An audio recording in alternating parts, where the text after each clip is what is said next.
Hail and welcome back to Shovel Knight, Shovel of Hope, and welcome to the Clockwork Tower, which is in no way just Metal Man stage, no, not at all. But yeah, this level is quite obviously based at least a little bit on Metal Man stage for Mega Man 2.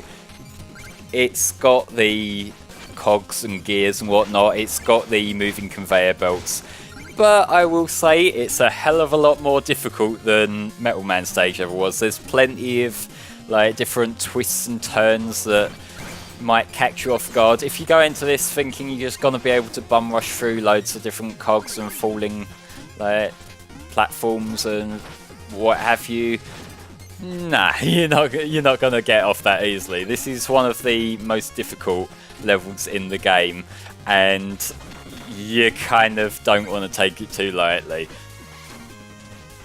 But in terms of recent Shovel Knight happenings, given I haven't really talked much about the world around Shovel Knight so far, or the development stuff in particular, just this week at the time of recording, the YouTube channel Boundary Break actually had one of the developers from Yacht Club Games on their channel, and they basically showed off how this game's put together in the sense that this looks like it's running in a 2D engine.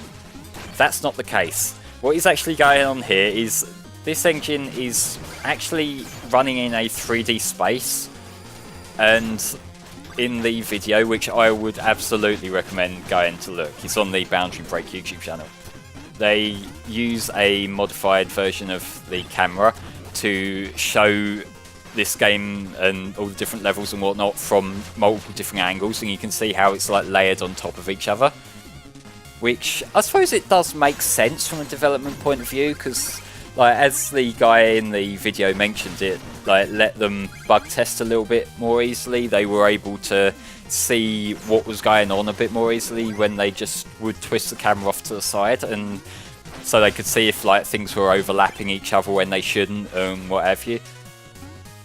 Obviously this is a much more modern take on developing a 2D platformer compared to a lot of the games this was based off, because I don't think NES developers would have had the benefit of a 3D camera just to see what's going on between all the different layers they were using. This is a much more modern development approach. But yeah, I think that's kind of cool. Yacht Club Games, they do seem to be pretty cool when it comes to sharing things with the community. Obviously, it was a kickstarted game, so off the bat they kind of had to appeal to people to get their funding. But beyond that, the fact that they were so willing to share their resources with a YouTube channel just to show the behind the scenes of how the game gets put together. And then there's also things like they have, I think they've got a few blogs on their website about different bits and pieces of the game. There was one April Fool's post they did a little while ago that was basically talking about how a bunch of games were ripping them off, and in actuality what they were showing off was showing off all the different games that pretty much inspired them. They were talking about, the Mega Mans, all the different kind of retro platformers that they were taking inspiration from. So, they kind of know what they're doing when it comes to interacting with the community. But this mobile gear power here, this is a bit of a weird one, and to me it seems a little bit situational. You can get a little bit of flexibility out of it, but a lot of the time it's going to be to just help you traverse the levels. Like I'm doing here, I'm just getting across the spikes. I think it can get some combat uses as well, if you're fighting certain bosses then you can just send it out on the floor to ram into them. I think that works. I haven't actually tried it myself to my recollection. But it does seem like one of the more situational things. And I will say that's something that the power-ups here are pretty good at avoiding on the whole, because a lot of the items that we've picked up have had multiple uses. We've had obviously the Chaos Sphere that I've been using against basically every boss. The Fireball is maybe not getting as much use, but it helps clear out the enemies in smaller corridors. You got the phase locket, obviously, which, you know, you got your bit of immunity, which can help you through more difficult sections of the level. And, you know, like, you got a lot of different weapons that you can get use out of, other than just, like, here's the spot that we designed this item for, use it here, then forget about it for the rest of the game, which I feel like some games can kind of fall into the trap of. You know, like with every Mega Man game, there's usually like a couple of power-ups that are quite useful.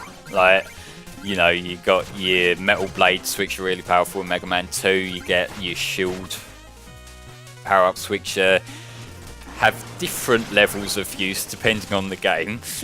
But then you also get weapons that you just, like, you use them against the boss that they're strong against, and then other than that, you just never touch them. Granted, that is also my playstyle a bit. Like, there are some people who I see them playing Mega Man games and they just completely make use of all the different weapons, and they're a lot more creative with their style of play. But that's not really me. I'm the kind of guy that I find something that works and then I fucking stick with it. But I guess what I'm kind of getting at is that the power-ups in this lend themselves far more easily to that. Like, to just making use beyond their obvious use.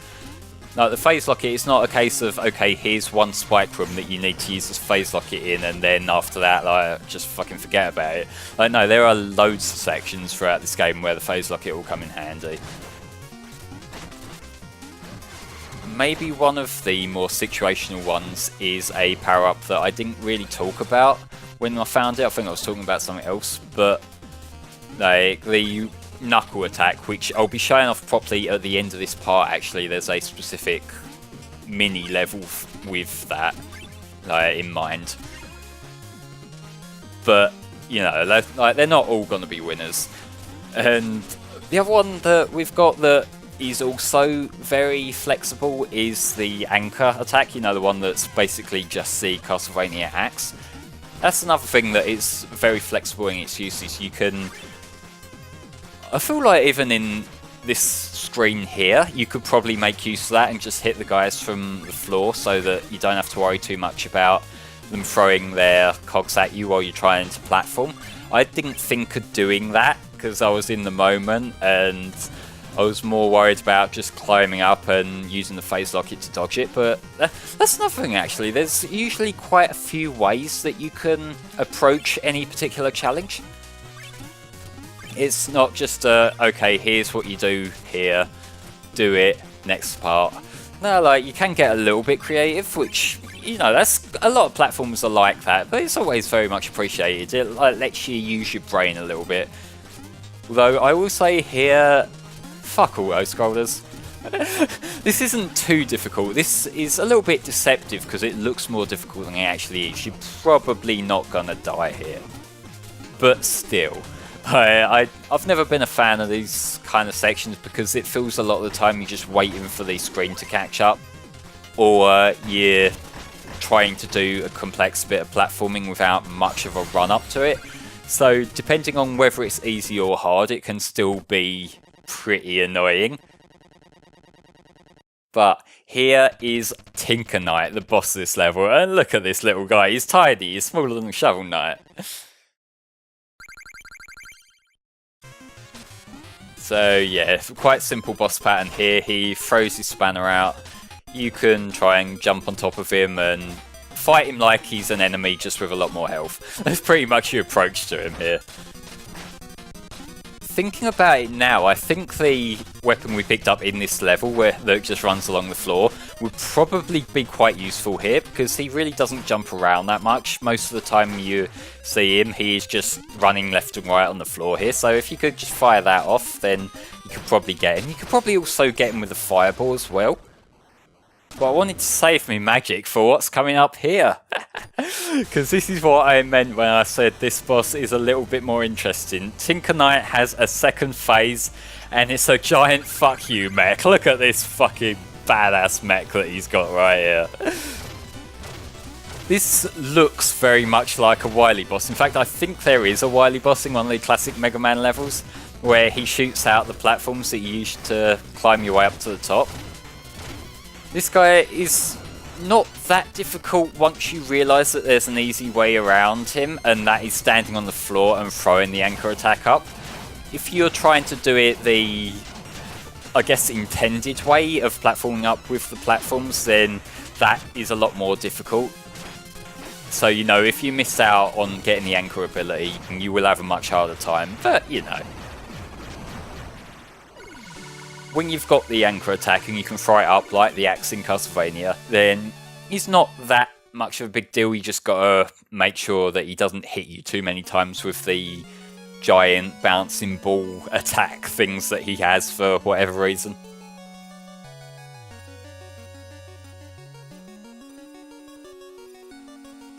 But yes, that's Tinker Knight's stage out of the way, and as far as I recall, we only actually have one boss left from the Aldrino Quarter, and we'll be getting to him in the next part. That will be Propeller Knight, but before we do that, we have a few other loose ends to tie up.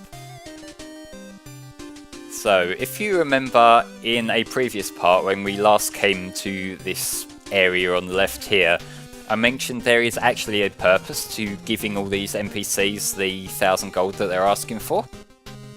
So let's do that now and let's see what happens. I'm not just getting mugged out of money, I swear guys, I'm not that gullible. I'm not going to just tip anyone who asks for it. This isn't a fucking Twitch stream where everyone's asking for like their bits or whatever. No, there's actually purpose here, and this character here is Mr. Hat. And Mr. Hat here has a bit of a fondness for hats. He's got kind of a typecast name. That was like, when he picked up that name, that was him destined for life now. And Mr. Hat has taken a liking to our helmet. He would quite like that for himself. But Shovel Knight, he's not willing to give that up, so we have a bit of conflict here.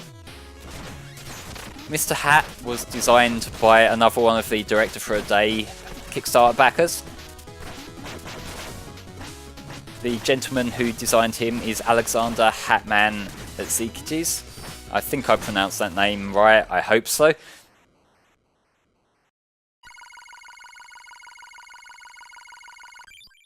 Just explaining that, and I've already beat him because he's a piss easy boss, but I will give you the bio here from the wiki, which I believe is official. Mr. Hat is obsessed with hats, but for good reason. For although he wears a helmet, each hat that he places atop his head gives him the powers of that hat's owner. Mr. Hat can switch from a charismatic, foppish dandy to a military genius in a moment, and he takes great pride in his varied fighting styles.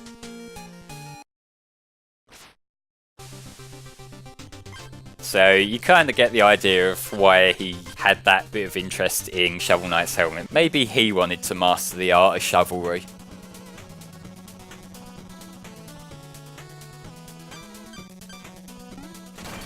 But here is the Knuckle Weapon, which I didn't really talk much about when I unlocked it in, I think it was in Mole Knight's stage that I picked this up. Basically, it lets you punch through the blocks, and like I was saying earlier, it's a bit more situational than a lot of the weapons, but it can also help you fly across these sections here. So, you know, it does what it needs to do. It's not too difficult to master, like you can literally just hold up and just mash the buttons. So you haven't got to worry about accidentally like falling down because you didn't time it properly or whatever. Like, as long as you just keep on pushing the buttons, then you'll keep on moving. Obviously, some of these sections in this level require you to actually time it a little bit more than like most of the typical levels would, and you've got to bounce on the bubbles properly and time that.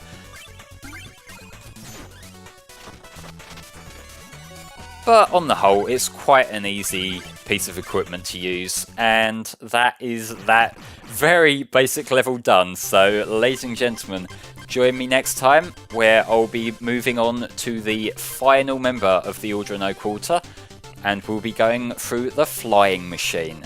Bye bye for now.